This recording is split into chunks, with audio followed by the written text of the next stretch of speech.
Hey everyone, Mark and Steve here. Before we get started today, we want to let you know about Dare to Connect, our new online interactive video platform. For less than the cost of a therapy session, you and your spouse get live access to both of us 3 times a week. Each 30-minute live group support session provides interactive mentoring and healing for addicts, spouses, and couples. If you're loving our podcast and our unique style of bringing you recovery, you're going to love Dare to Connect. To learn more, go to daretoconnectnow.com. We're looking forward to seeing and working with you.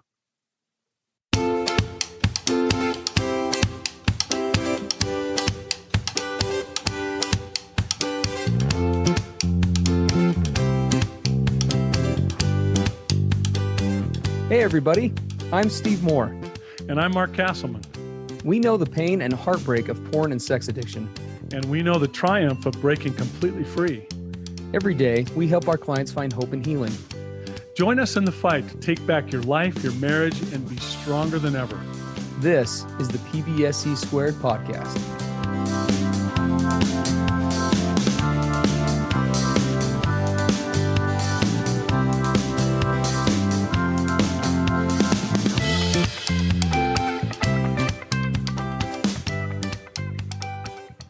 Good morning, everybody. It's Steve and Mark coming at you from the PBSC podcast today. It's good to be with everybody today. We've got a really cool topic today that we've based on a response from a spouse in recovery that we wanted to kind of tackle. We've hit on this topic a few times in the last couple of months, but we're wanting to kind of take a little bit different of an approach today with it. So we'll read this really quick. It is a little lengthy, and then we'll get right into things. So here's the situation. My husband is in early recovery from his sex addiction, which he has kept very well hidden for years. We had our most recent D-Day 6 months ago, at which time he swore that I knew everything and he was working on changing. I was seeing a CSAT. For those of you who don't know, that's a certified sex addiction therapist. That's the credentials that I have for betrayal trauma. And he was seeing a therapist who specialized in relationship issues and infidelity. Not my choice. Then I discovered 2 months ago that he was still acting out the entire time, and his addiction actually ran much deeper than I originally thought. He has finally accepted that he's a sex addict after listening to SA meeting tapes. SA stands for Sexaholics Anonymous, for those who don't know. SA meeting tapes, and he has started seeing a CSAT. My question is, how long until I see any real change in his behaviors? I have over 10 years clean and a 12-step fellowship myself, and I understand recovery doesn't happen overnight, but he is still only checking boxes, quote unquote, and not going above and beyond as I guess I expect him to in order to save our marriage. How long until I can know that he's actually changing? He is a master manipulator and has shown me he is capable of looking me straight in the eye while I am breaking down and flat out lying to me. How long until I know he's actually stopped? Or maybe I'm putting unrealistic expectations on him to do a complete 180 in a matter of months. For context, he says I can look at his phone whenever. We do weekly Fanos check-ins. That just is an acronym for the way some people do check-ins in recovery. We both have CSATs. No disclosure yet, though. I have access to all of his social media, etc. But we all know that there are ways around all of this for him to still lie. Your podcast has helped me immensely throughout these past months, and I would really be interested in hearing your thoughts on this. Wow. All right. Yeah. So, as you hear all that, it tweaks stuff inside of me, because I remember when I was in the place that she's describing about her spouse. Yeah. The thing about all this is this has much more to do with evidence than it does a time frame.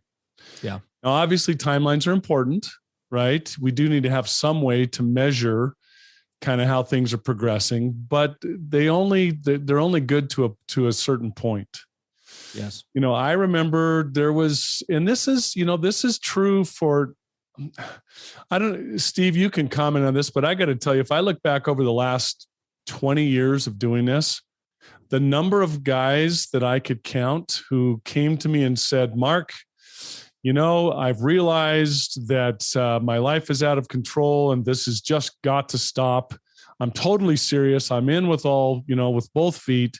And they go forward and they're completely transparent, vulnerable, and never lie again. And everything's awesome. How many of those have you had? Not as many as I would like. That's for sure. Yeah, right. And I certainly didn't. I did not fit that utopia profile I just described. Yeah. I was recovery for me was a gradual process because first I was in denial. Mm-hmm. And the only reason I really started to make steps was because of all of the external pressure. A primary one of those in my life was religious pressure and religious shame that brought me to a place where I started, going through the motions and checking the boxes. And then I was kind of half in, half out. I had good sobriety and good success. And then I would get complacent and think I got this. And then think, okay, enough of that. I can go back to living, quote, a normal life. And then I would fall off, I'd fall off the track. And then after great misery for me and my wife, I'd get back on. And it took a fair while before I finally, and here's the key, of my own willingness, my own desires, where I said inside of Mark, I am so sick of this old way of living and all of this crap. I am now serious about this. I am doing this for me. I'm doing this because I want to. I'm doing this because I'm just simply all in. Mm-hmm. It took a fair while of ups and downs and roller coaster rides for me to finally get to that place. Yes. But once I got to that place, you could see in the evidence of my behaviors, the way I talked, what I did, how I approached life, my attitude, you could see the change. And my wife will tell you today that she could see when I made that transition. And so, we're going to talk today about what that looks like. How do you know as a spouse that you can see the evidence? What is he doing? What is he not doing? What does it look like? Right? Yeah. No, I love that. And this is a great topic. And we're going to answer this to our listener. We're going to answer this in a little bit different way than probably you're asking, right? I know that your question kind of was oriented around like timeframes, like how long and things like that. And I think that the approach we're going to take with this today is kind of building off, Mark, what you said is it obviously time is what determines consistency to a point, but there is so much more to this than just the time piece, because as this listener already indicated, right, it's very easy to check boxes. What you want to be looking for is the upward momentum, I would say, is what comes to mind for me, right? And not just the consistency, but like the constant deepening of the process. Like I don't care, and we talk about this oftentimes on this program as well as our Dare to Connect program for couples. The trajectory of where a person's recovery is heading is what contributes the most to the safety of a relationship. It is much, much less to do with like any one objective level. When a spouse is, for example, when an addict is doing 3 out of the 7 things, then we can feel safe, right? That's not how we usually measure this process. What it is it's where is the relationship yesterday as opposed to where it is today, as opposed to where it's looking to pace tomorrow, right? That's coupleships. We work in our offices all the time with couples that start in a very, very bad place, but who we have all the hope in the world for because of the sincerity and because of the dedication and because of the level of willingness, right? That is put forth on the part of, among other things, on the part of the addict, right? Adopting an attitude of, there's a phrase in 12-step that gets thrown around a lot, and it came to mind as we were tackling this topic this morning. If it is to be, it is up to me. I remember when I heard that for the first time in a 12-step meeting years and years and years ago. And it's a cute little kind of rhymey thing, but it really resonates in the sense of what should really be looked for in terms of characteristics. And that's where I think we're going to go on the podcast today, in terms of things that you ought to be looking for from a spouse that will help to delineate between, that master manipulator check the box piece versus real change. I think that if we give you some characteristics and attributes for all of you spouses to be looking for, and for your addicts to be emulating and looking to, that's going to be much more helpful than discussing timeframes. Well, and I'll tell you one of the biggest things that if my wife were sitting here right with us, she would tell you when she could see that Mark was really finally serious, and it was this concept of ownership, right? This, I will stand up and own my actions and my inactions, right? It's all, it's up to me. But what I did for the longest time is I was reactive in my recovery. I would wait for her to get upset or, frustrated and to push me and to remind me. And, I could sense her energy. And when I could sense that she was starting to lose her patience, I would gear my seriousness and my dedication in recovery based on her moods. Mm-hmm. Oh crap. I can tell she's starting to get a little bit impatient here. Okay, Mark, you better up your game. And then when she would be okay, I would slack off. And so it's very much dependent on her, right? This whole concept of an external force or pressure or whatever that drives me where I'm at. You can know that somebody's gotten really serious about recovery and they're really getting into the space when it's internal, right? And what my wife will tell you is the day that she was like, hallelujah, God, they're right. Things are actually have some hope. Mark is leading out. Yes. I never thought I would see the day. Mm-hmm. Totally. Because I was very passive and reactive in my approach to this. I'd wait for people to put on the external pressure and then I would respond. Mm-hmm. But then she saw that I started leading out. I started volunteering things. I started taking steps on my own. I started being preemptive.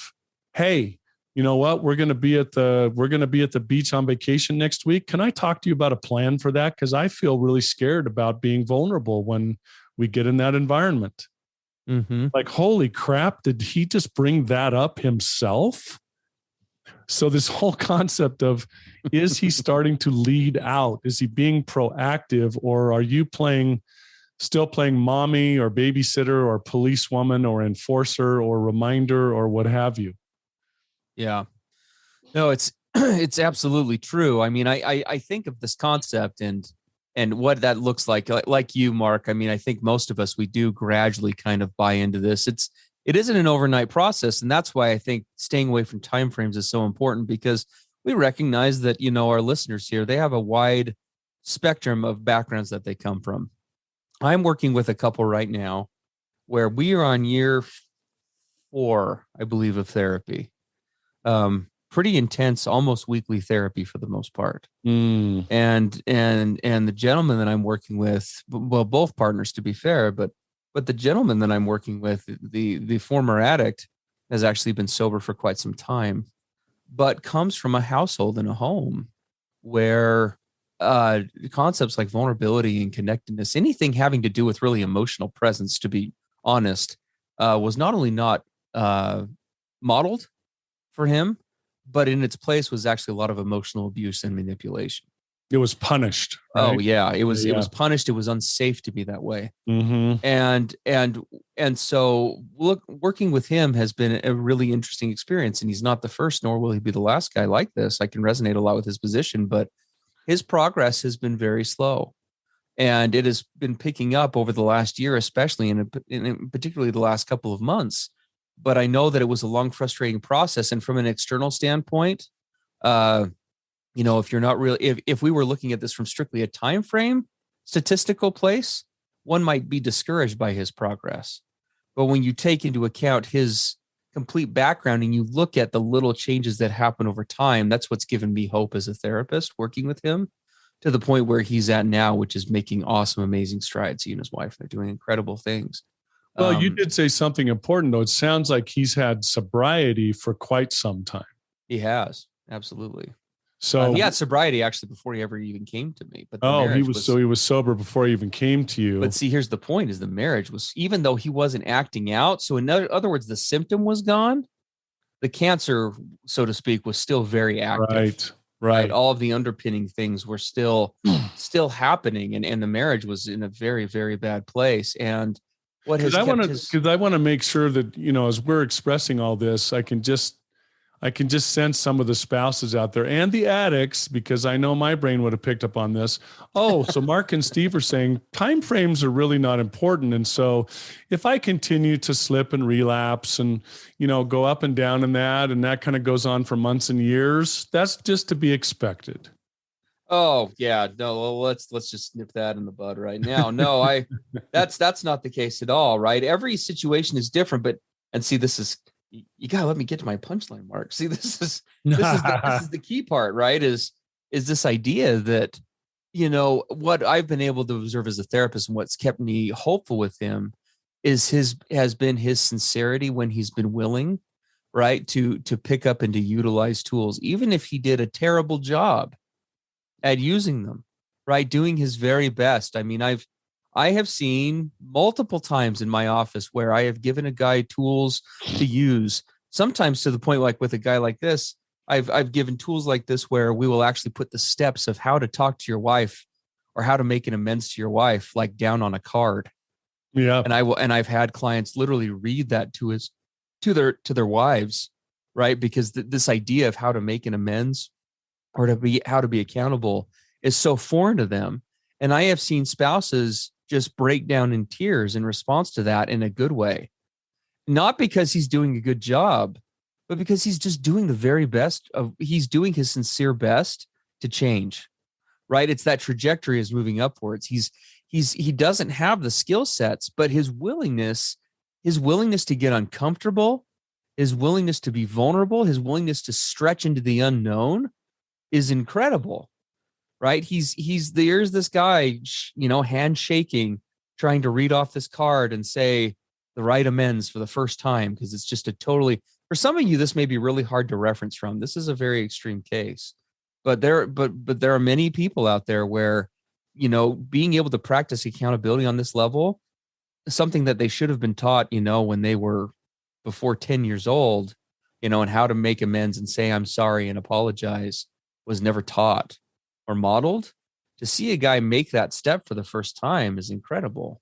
And that's where the magic, I think, happens in this process, right? Is when there are those sincere steps moving forward. Wherever a guy started, it's moving towards this space of, I am going to take these things on and I am going to probably screw them up, but I'm going to do my very best and I'm going to pick myself up. I'm going to dust myself off.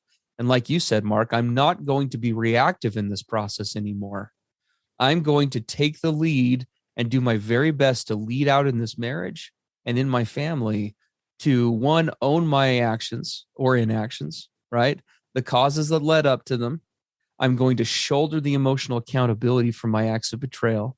And I am going to do everything that I can to work to, I like the term, I'm going to work to do everything that I can to shield my wife and my children, if that's relevant, from further consequences and damage.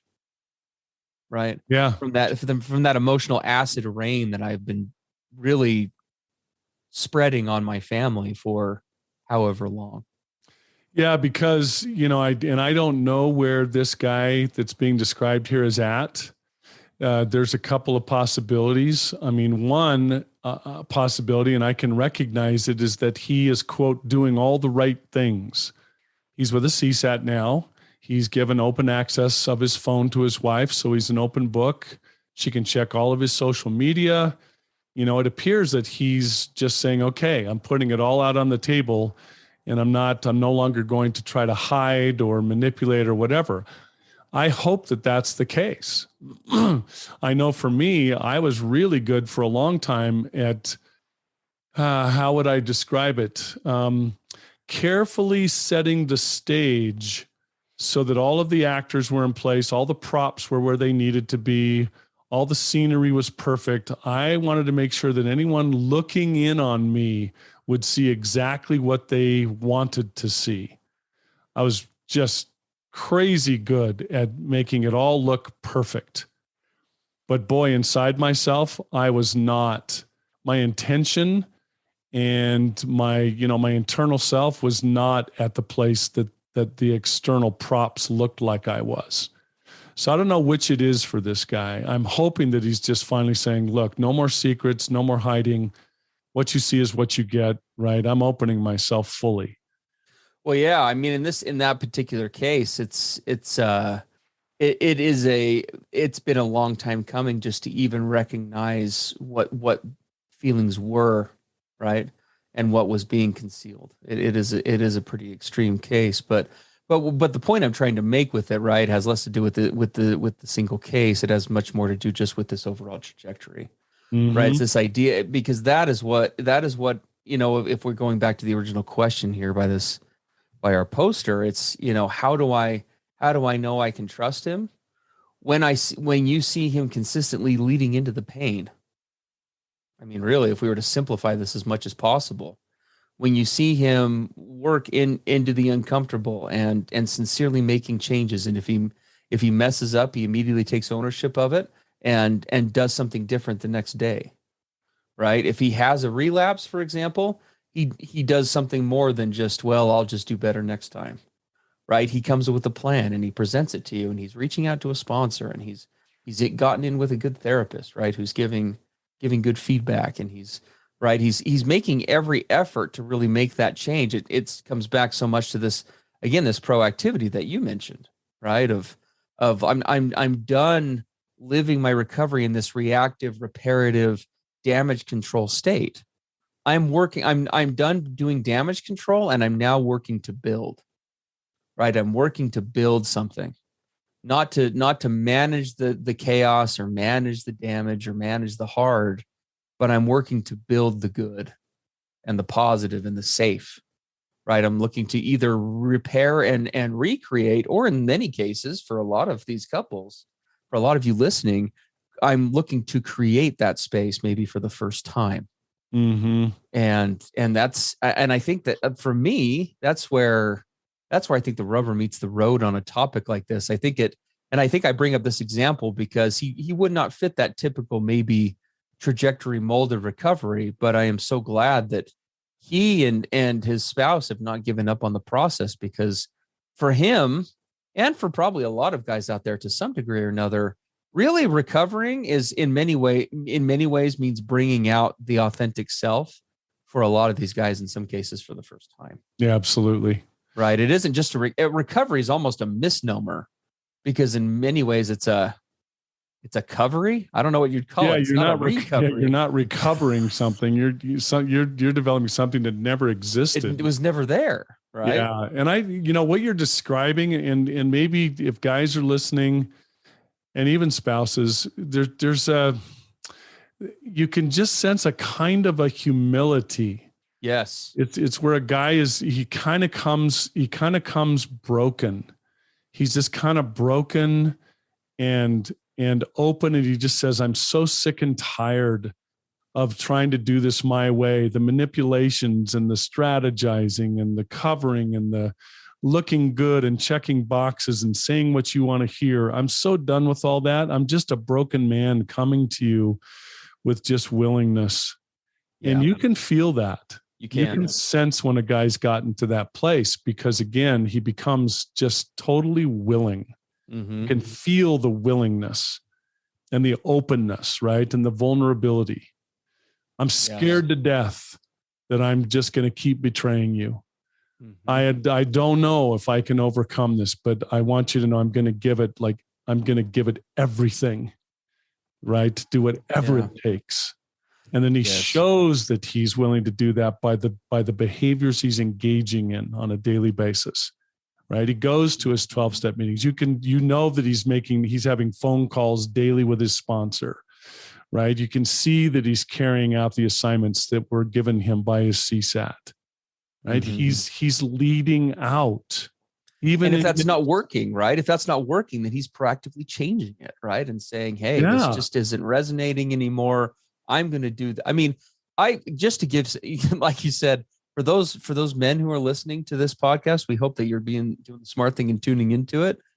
There are very few wives that I work with right now that would not have an emotional aneurysm if their spouse came to them one day and said, I'm doing these three things for recovery today, but I've just over the last week, I just have been kind of being present with it, and I'm not really seeing that's pushing me in the way that I want to. So I'm going to do these three things different. I just wanted to keep you in the loop. I just wanted to keep you in the loop. Every spouse that I work with would just drop on their hands and knees in terms of just from shock. It's oh my gosh, Right. Not asking you to do anything, but just wanted to let you know. I'm just keeping you in the loop. I'm making changes and I'm leading out in this process. I mean, Yeah, I love that. Yeah, And, for sure. and so it's just kind of that whole idea, right? Of this. And I love what you said, Mark. I think most people who are on this podcast are listening, even when you are married to like a master manipulator, there are some elements of this process that again are just very difficult to fake. I'm a master manipulator. I had lots of experience doing that. I know what it's like to attend a 12-step meeting every day, but just play Angry Birds on my phone during the whole thing. I know what it's like to journal and to like just copy and paste different parts from different past days and mix and match it so it looks unique. Right. I know I could just go on and on and on with the ways in which we've done that. But I think most of us have been married to a spouse for long enough that we can pick up, like you said, on that humility. Yes. Right. There's a big difference between that perpetual defensiveness that follows an addict versus that openness and that vulnerability and that transparency. Yep. You can feel it. You like you said, it can't be faked. Yeah. I mean, how many times did we as addicts? I remember I do this multiple times with my wife. Look, I'm being transparent, damn it. Like, get off my back. Like, geez, like, gosh, right? How ironic is that statement? Hey, I'm being vulnerable with you. Like, what the freak do you want from me? Yeah, that's really vulnerable. Right. That's really transparent. You can tell I'm clearly emotionally regulating well right there, right? Yeah. So a big part of this is you can see the guy stepping out of victim mentality. He's stepping out of blaming or minimizing or justifying or rationalizing, right? He's letting go of all of these things to just say, I am just all in to do what it takes.